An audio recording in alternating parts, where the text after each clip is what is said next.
भारत जितेबाला आक्रमण कर 31 जनकर मृत्यु होती 4 जन आर्मी ऑफिसर इंजोर्ड होती बोली डॉन रे खबर प्रकाश पाई। एतिकी बेले सबुठारु गुरुत्वपूर्ण प्रश्न होची जे सतरे भारत और पाकिस्तान भितर फुल फ्लेज पूर्ण मात्रा रे एक युद्ध हवा पाई जाउछि कि। नमस्कार। भारत और पाकिस्तान युद्ध संपर्क रे जो सब खबर आसुछि ता निश्चित भाव में चिंताजनक, किंतु खुशीर खबर जे भारत वर्ष रे जेतबळे राजनीतिक दल माने परस्पर विरुद्ध रे लड़ाई करिथांती, परस्पर विरुद्ध रे विषोद्गार करिथांती, किंतु देश सुरक्षार एक गुरुत्वपूर्ण प्रसंग उपरे जेतबळे कथा आसीछि सेतबळे भारतर राजनीतिक दल गुड़िक एक हेचंती एवं भारत सरकार सपक्ष रे रहिचंती देशर प्रतिरक्षा दृष्टि। मु आपनकु आज सर्वदलीय बैठक जहाँ दिल्ली ठारे अनुष्ठित होइतिला से संपर्क रे सूचना देवा पई चाहिबी। सर्वदलीय बैठक रे आज प्रतिरक्षा मंत्री राजनाथ सिंह कहते जे ऑपरेशन सिंदूर जारी रही, अर्थात भारत ऑपरेशन सिंदूर को अब्याहत रखिछि। एही बड़ी आक्रमण जारी रहिबो। आपण माने जानिचंती गत किछि दिन धरी भारतर मीडिया रे गोटिए कथा बारंबार प्रकाशित होउतिला, खबर परिवेशन करा जाउतिला जे भारतर आभिमुख्य कोन जेतबळे काश्मीर रे पहलगांव रे एते बड़ अटैक होइछि सेतिकी बेले ऑपरेशन सिंदूर आरंभ होइतिला। आउ राजनाथ सिंह जहाँ आज सूचना देइछंती एतिरे 100 जन टेररिस्ट कर 100 जनकर मृत्यु होइछि। यह एक गुरुत्वपूर्ण खबर। एने पाकिस्तान रे मध्य जो खबर प्रकाश पाउछि आपण जदि नजर पकाइबे डॉन होउछि सही खबर कागज पाकिस्तान सरकार कार्यकलाप संपर्क रे सूचना देई था, जेतरु जहाँ स्पष्ट होउछि जे पाकिस्तान सरकार जो युद्ध चली याकू नहीं चिंता प्रकाश करुछंती, किंतु पाकिस्तान रे मध्य जनमत भारत विरुद्ध रे जाउछि। एई दृष्टिरु पाकिस्तान सरकार चेष्टा करुछंती निजर पारिबा पणिया को लोकंक सम्मुख रे रखिबा पई।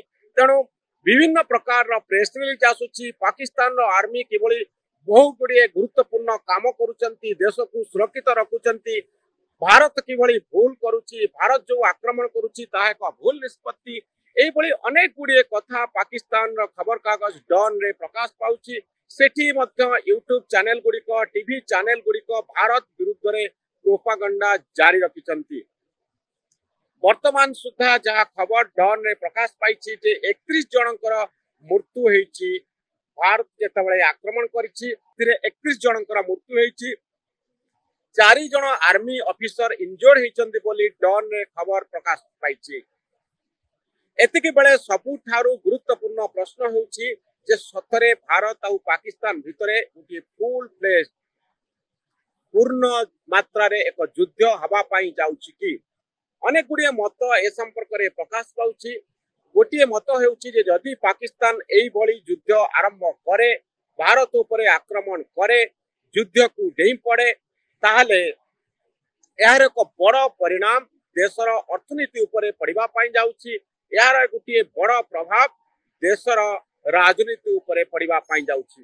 कोन होबो से प्रभाव? भारतर अर्थनीति भली पाकिस्तान रो अर्थनीति सेतेटा समृद्ध नुहे। आपण माने जानिछंती जे पाकिस्तान रो आर्थिक संकटर कथा। पाकिस्तान किबळी सारा विश्व रे बुली बुली साहाय्य मागे, किबळी विभिन्न देश पाखरे तथा चीन जहाँ पाखरे पाकिस्तान हाथ पताए।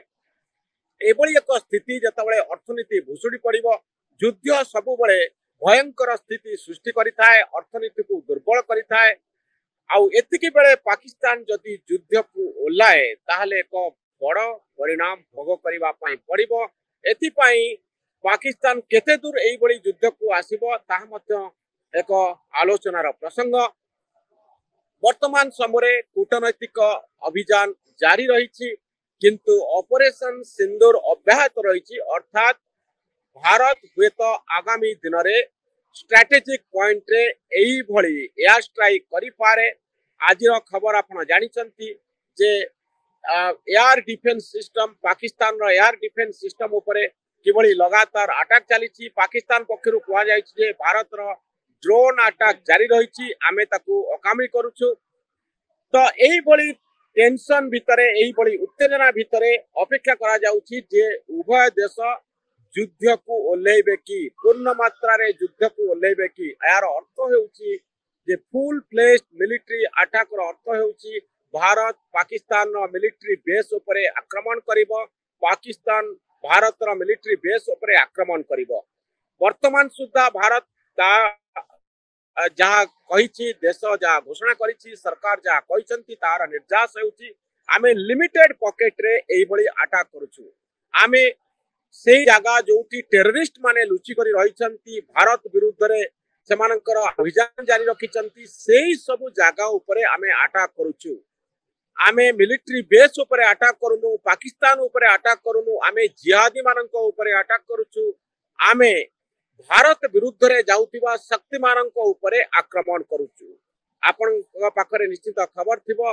मासूद अजहर जे यूनाइटेड नेशन द्वारा गोटे जड़े आतंकवादी भाव में घोषित तांको भाईंकर मृत्यु होइछि बोली खबर आसुछि एवं ए परिवार पाई मासूद अजहर परिवार पाई सबुठारु भयानक खबर होछि एटी एई खबरटी जेतबेले भारत रो एयर स्ट्राइक रे मासूद अजहर रो परिवार क्षतिग्रस्त होइछंती मासूद अजहर भाईंकर मृत्यु घटिछि तेणु एई परिप्रेक्षी रे जेतबेले मौलवादी मानकर चाप बढ़िबो आतंकवादी चाप बढ़िबो गोटे देश जे अर्थनीति दृष्टि एते समृद्ध नुहे से दृष्टिकोण सरकार मध्य चापर सम्मुखीन हेबे आदि बंचैबा पाई पाकिस्तान सरकार पाकिस्तान प्रधानमंत्री हुए तो युद्ध को ओल्लाई पारंती किंतु एतिकी बेले अंतर्जातीय स्तर रे उद्यम जारी रही युद्ध को बंद करबा पाई युद्ध भारत और पाकिस्तान पाई